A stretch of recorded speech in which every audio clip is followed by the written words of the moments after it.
জলের অতলে স্বপ্ন দেখে মন, এ যেন স্বপ্ন স্বপ্ন খেলা। সারা বেলা স্বপ্ন নদীতে ভেসে যায়, ফ্যামিলি ফ্যান্টাসি ভেলা।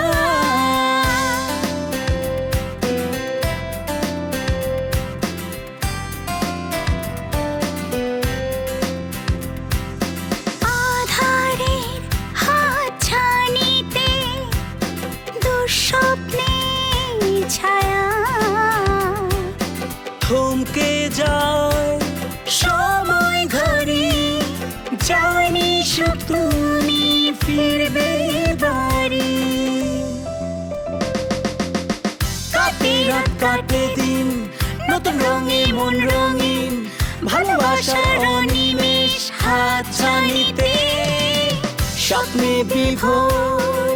Family fantasy, family fantasy, family fantasy.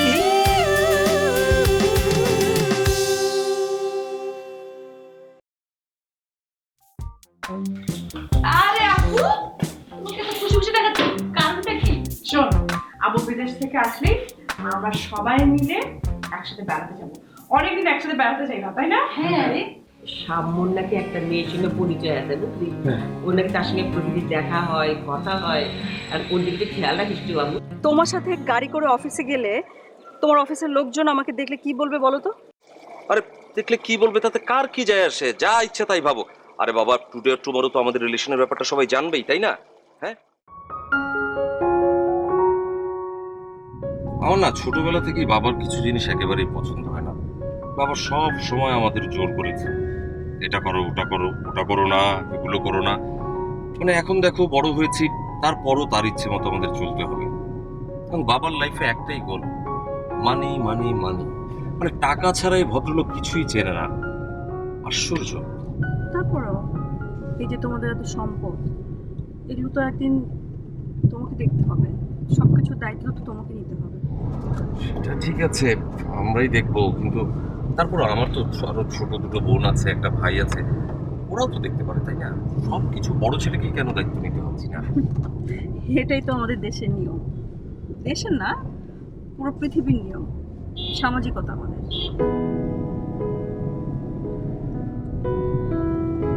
আচ্ছা,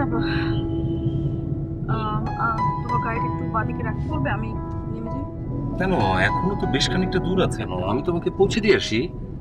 না, পৌঁছে দিয়ে আসতে পারবে জানি, কিন্তু আমি চাচ্ছি না আসলে, আমি নেমে যাই। আচ্ছা, কেন হেঁটে যাবে? কয়েক মিনিটই তো লাগবে, আমি তোমাকে পৌঁছে দিই। আমি তোমার সাথে পরে কথা বলবো। ঠিক আছে, সামনে বায়া চাপিয়ে একটু রেখো তো।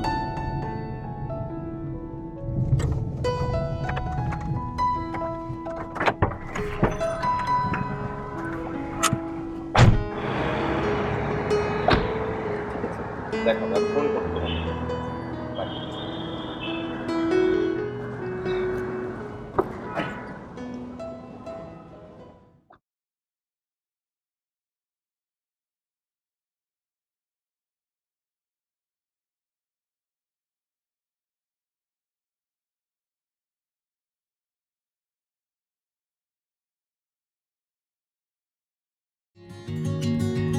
এই, তুমি ঠিক মতো খাচ্ছ তো?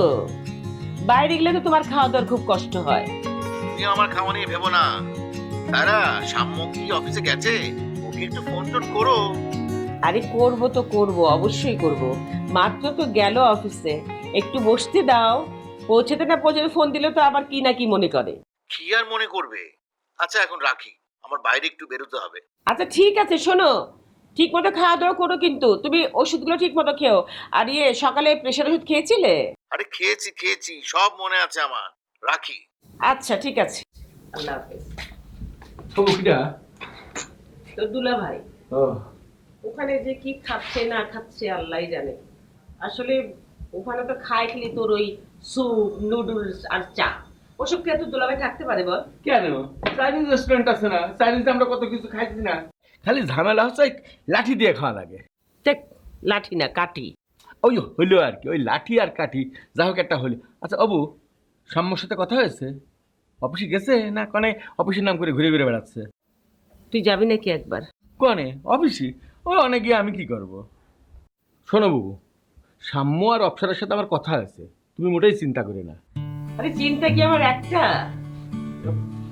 একজন বিয়ে করতে চায় না, আরেকজন নিজের পছন্দে বিয়ে করে এখন ঘরে বসে আছে। হ্যাঁ আল্লাহ। আচ্ছা শোন, এক কাজ কর, আমি তোর সঙ্গে দুজনের খাবার দিয়ে দিচ্ছি, তুই অফিসে যে মামা ভাগ্নে একসাথে মিলে খেয়ে নিস, কেমন? আমার জানে খুশি এক জায়গায় খালি হলো, সেটা অফিস কি আর বাড়ি কি। তারপর তুমি কয়েছো যখন ভ্যাগনার জন্য নিয়ে যাবা না, কার আছে ঘুরে আসি তাহলে। আর শোন, রহমতকে বলিস তো আমি ডেকেছি। আচ্ছা বলবা না। আপু, আমি কি চুল কেটে ছোট করে ফেলবো? কেন? তোর এত সুন্দর চুল, তুই চুল ছোট করবি কেন? লম্বা চুলের অনেক সমস্যা, দিনের মধ্যে কমপক্ষে 7-8 বার আঁচড়াতে হয়, চুলে তেল দিতে হয়, কত কিছু করতে হয়। আমার কি এত সময় আছে বলো? সেই জন্য তুই তোর সুন্দর চুল কেটে ফেলবি? আর তোর এত সময়ের কিসের অভাব? রান্না বান্না তো কিছুই করিস না, মাই রান্না করে, তুই শুধু একটু কেটে কুটে দিস। তুই যখন এই যে বসে বসে সিনেমা দেখিস, সিরিয়াল দেখিস, তখন সময় আসা কোত্থেকে? বুঝেছি, নিশ্চয়ই এর মধ্যে অন্য কিছু আছে। ও মা, অন্য কোনো আবার কাহিনী কি আছে? এখন কি কেউ বড় চুল রাখে? দেখো না, এখন সবাই এই পর্যন্ত চুল রাখে। ও আচ্ছা, বুঝতে পেরেছি। তাহলে কার চুলের স্টাইল তোর পছন্দ হয়েছে? কেন? তোমার চুলও তো ছোট, তুমিও তো লম্বা চুল পছন্দ করো না, তুমিও তো কেটে এই পর্যন্ত করে রেখেছো। আরে আমি তো বড় চুল রাখতে পারি না, বড় চুল রাখলে আমার মাথা গরম হয়ে যায়, সেজন্য চুল কেটে ফেলি। তোর তো মাথা কখনো গরম হতে দেখিনি আমি। আপু, আমারও অনেক মাথা গরম হয়, মনে হয় মাথার মধ্যে গরম ভাত ফুটতেছে।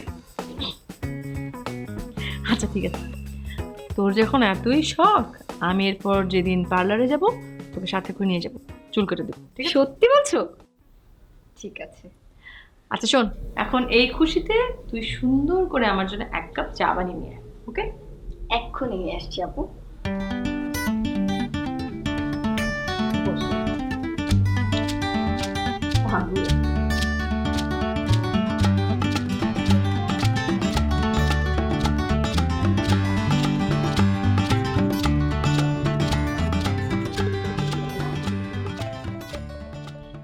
রমন, এ রমন,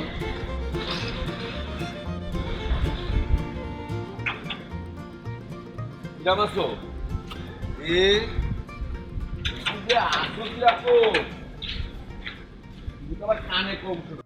হ্যাঁ, তোমার আসলে কানের চিকিৎসা লাগবে, তুমি আসলে ঠসা মেরে যাচ্ছ। এখান থেকে এখানে কাছে বলতেছি, তাও কথা যদি বুঝতে না পারো তাহলে তোমার দিয়ে চলবে কিরাম করে? বলছি আসো কিরকম? জি আলহামদুলিল্লাহ, আপনি ভালো আছেন? আমার আর ভালো থাকা, আমরা হলাম কি গ্রামের মানুষ। মনে করো যে আমরা ফজরের নামাজ পড়ে উঠে মাঠে গেলাম, মাঠের থেকে আসলাম, এসে 4টা ভাত খেলাম, গরম গরম ভাত। খাওয়ার আগে পুকুরে 4টা ডুব দিয়ে নিলাম, শরীরের মধ্যে একটা জোশ এসে গেল। খেয়ে দিয়ে একটা দুপুরে ভাত ঘুম দিলাম। ঘুমাবেন? আরে দুধ জ্বালা পাগল, ঘুমাবো না, বলছি যে ভাত ঘুম দুপুরের পরে একটু ঘুম দিলে বিরাট ভালো লাগে।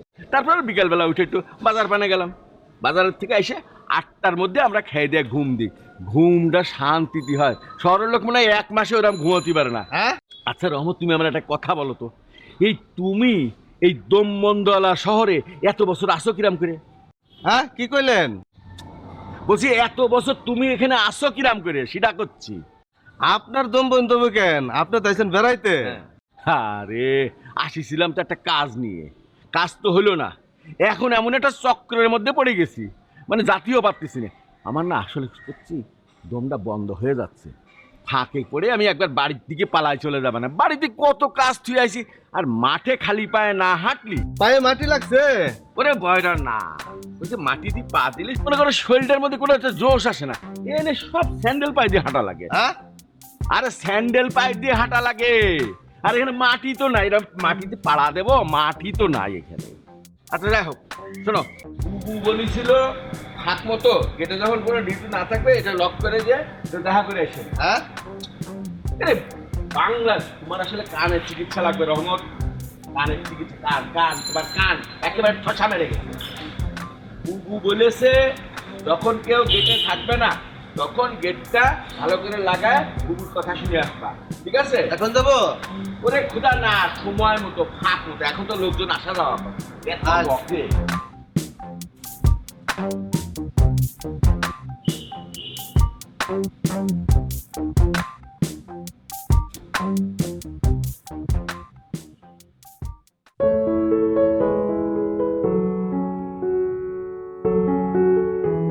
না বাবা, কোনো সমস্যা নেই। ওই যেটা হয় আর কি, ফার্স্ট ডে তো একটু অস্বস্তি লাগছে আর কি।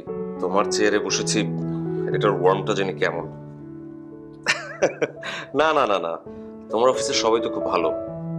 হ্যাঁ হ্যাঁ, আমি বেশ, হ্যাঁ ওয়ার্ম রিসেপশন পেয়েছি। না না, কোনো সমস্যা হলে আমি, ওকে ওকে বাবা, আমি ম্যানেজার সাহেবকে ফোন করতে বলবো।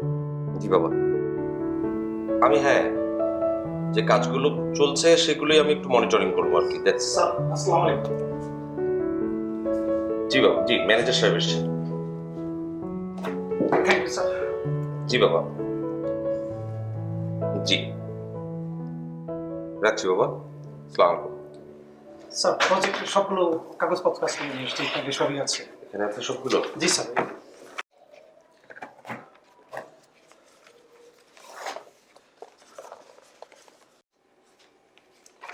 কি ব্যাপার, আমি তো কিছুই বুঝতে পারছি না। সবগুলো ফাইলের কাগজ এরকম আলাদা আলাদা কেন? এগুলো সব একসঙ্গে থাকার কথা না। আমি যদি ধরুন একটা কম্পারিজন টানতে চাই তাহলে আমার তো ওই সবগুলো পেপারস ঘাটতে হবে। জি স্যার। এতে কিন্তু মিস্টেক হওয়ার চান্সেস থেকে যায়। ঠিক আছে, এভাবেই থাকুক। বাবা যে চেকলিস্ট দিয়ে গেছেন সেটা আমি একটু চেক করছি, আর এভাবেই চলুক। কি বলুন, আমি কোনো ইন্টারফেয়ার না করি। স্যার টেপ মনে হয় ওটা স্যার।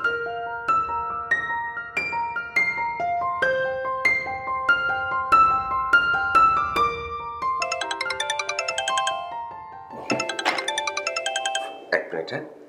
হ্যালো। হ্যাঁ, অফিস কেমন চলছে? একটা ফোনও তো দিলি না বাবা। সরি মা, একদম ভুলে গিয়েছিলাম মা। আচ্ছা শোন, ওই তোর মামা তো অফিসের দিকে যাচ্ছে, তো তোর দুজনের খাবার একসঙ্গে দিয়ে দিয়ে খেয়ে নিস। শোনো শোনো মা, মা ওসবের একদম দরকার নেই। হ্যাঁ, আমি এমনিও দুপুরে কিছু একটা খাই না, মানে খুব বেশি ক্ষুধা যদি লাগে তাহলে এখান থেকে কিছু একটা আনিয়ে নেবো। মা তুমি কেন কষ্ট করে মামাকে পাঠাবে আমাকে বলো তো? ওহো, কষ্ট করার কি আছে? তুই প্রথম অফিস করছিস তো, তোর মামার তোকে খুব দেখতে ইচ্ছে করছে। তোর মামা যখন যাবে এই খাবারটা দিয়ে দি, খেয়ে নিস। আরে মামা যদি আসতে চায় তাহলে বিকেলে মামাকে পাঠিয়ে দিও প্লিজ, মানে খাবার দিয়ে পাঠিও না। হ্যাঁ, অফিসে আমার এভাবে খেতে খুব লজ্জা লাগবে মা, প্লিজ। তাহলে বাসায় এসে খেয়ে যা, তোর বাবা তো বাসায় এসে খেয়ে যেত। মা, মা মানে অফিসের প্রথম দিন এরকম ঝামেলা করতে ইচ্ছে করছে না। তুমি খাওয়া নিয়ে এত চিন্তা ভাবনা করো না তো। ঢাকার বাইরে থাকলে তো আমি হোটেলেই খাই, তাই না? হোটেলে তো খেয়ে নিতে পারি, আমার অভ্যেস আছে, কিচ্ছু হবে না মা। আচ্ছা তাহলে ঠিক মতো খেয়ে নিস বাবা। রাখছি মা। হ্যাঁ,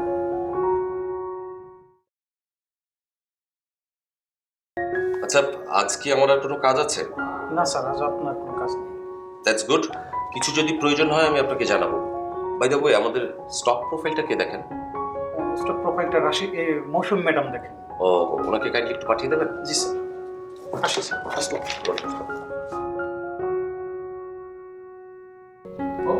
হ্যাঁ সম্পর্ক আর শোন, তোর যে লাভ নেই, ওর নাকি অফিসে ভাত খেতে লজ্জা লাগবে।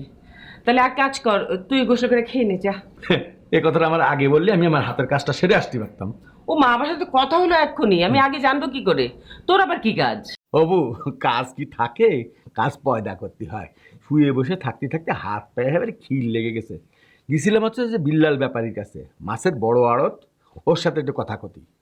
মাছের চাষ করবো তো। তাই নাকি? তুই করবি মাছের চাষ? হ্যাঁ, আমার ভাগ্যে কয়েছে মামু তুমি আমার সাথে থাকো।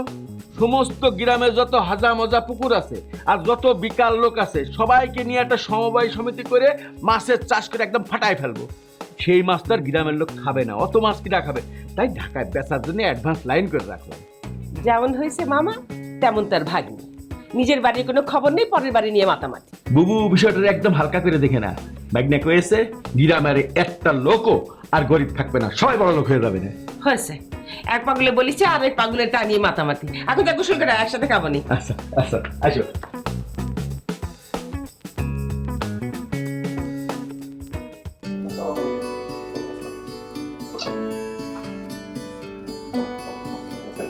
জি স্যার।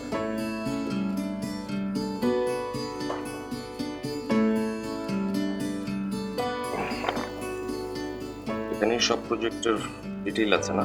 জি স্যার, এখানে স্যার আমাদের প্রজেক্টের সবগুলি ডিটেলস আছে। এটা হচ্ছে এটা স্যার এই পোতাপাড়াতে একটা প্রজেক্ট আছে আমাদের, এটা স্পিনিং মিলস। আচ্ছা, আমাদের সবচেয়ে ফ্রুটফুল প্রজেক্ট কোনটা? আমাদের সবচেয়ে ফ্রুটফুল প্রজেক্ট হচ্ছে, আমি দেখাচ্ছি আপনাকে, এই যে এটা গাজীপুরের শ্রীপুর। এটা কোথায় বললেন? গাজীপুর শ্রীপুরে? জি স্যার। আচ্ছা, এখানকার ইয়ারলি টার্নওভার কত? 8 কোটি টাকার মতো sir. 8 crore? G sir. That's good. Yes, আচ্ছা আমি দেখে পরে আপনাকে জানাচ্ছি। জি স্যার। জি স্যার। আসসালাম।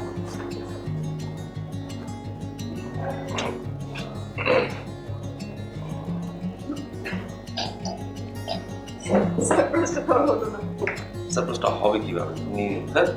এভাবে হয় না। তুমি কি আগেই গেস করেছিলে নাকি? না, সেটা পারিনি। তবে ম্যানেজার স্যার যে বললেন যে ছোট স্যার আপনাকে অফিসে ডাকছে, তো বুঝতে বাকি থাকে বলো ছোট স্যারকে। বাই দ্য ওয়ে, তোমাকে কিন্তু অফিসে ঠিক মতো মানাচ্ছে না। এই কেন বলো তো? হ্যাঁ, বেশি পচা লাগছে? মানে বয়সটা একটু বেশি হলে ভালো হতো, নাকি আনস্মার্ট লাগছে? টি শার্ট পরে এসেছি অফিসে। হ্যাঁ না না, সেরকম কোনো কিছু না, মানে কেমন যেন লাগছে, আমি এক্সপ্লেন করতে পারবো না। হ্যাঁ সেটা ঠিক আছে, কিন্তু কাজের কথা বাদ দিয়ে এসব ব্যক্তিগত আলাপ করা কি ঠিক হচ্ছে? Oh I am really sorry sir. তা আমি আপনার জন্য কি করতে পারি সেটা বললে আমি কৃতার্থ হয়ে যাব। বলছি মানে অফিসের পরে কি আমার জন্য আপনার একটু সময় হবে, একটু নিভৃতে নির্জনে, শুধু দুজনের জন্য? সেটা না হয় পরে দেখা যাবে, কিন্তু স্যার আপনাকে হঠাৎ করে এরকম রোমান্টিক মনে হচ্ছে কেন জানতে পারি কারণটা? দুষ্টুমি করা হচ্ছে? এই শোনো না, সত্যি কথা বলছি, আমাকে এইভাবে কতক্ষণ বসে থাকতে হবে? হ্যাঁ, আশ্চর্য, একটা মানুষ এতক্ষণ কিভাবে কাজ করে অফিসে বসে বসে, আর তোমরা কি করে পারো 8-10 ঘন্টা কাজ করতে বলো তো? আমার তো কয়েক ঘন্টায় কেমন দম বন্ধ হয়ে যাচ্ছে। বন্ধ আইডিয়া। আচ্ছা, এক কাজ করলে কেমন হয়, আজকে অফিসের সবাইকে ঠুস করে ছুটি দিয়ে দিই। হ্যাঁ, খুব খারাপ লাগে। কেন স্যার, আপনার কি খুব বেশি খারাপ লাগছে? যদি খারাপ লাগে আপনি বাসায় চলে যেতে পারেন। তাহলে তখন বলছি কি, ওই যে বললাম না, একটু নিভৃতে নির্জনে। না সেটা ঠিক আছে স্যার, কিন্তু সমস্যাটা হয়েছে কি, আমার হাতে তো অনেক কাজ পড়ে আছে, কাজগুলো আমি শেষ করে নিই, সে পর্যন্ত না হয় আপনি একটু ওয়েট করুন, মানে একটু কষ্ট করুন আর কি স্যার। জি madam, as your wish. Sir তাহলে কি আমি এখন যেতে পারি? You may go now. Sound. Welcome sir.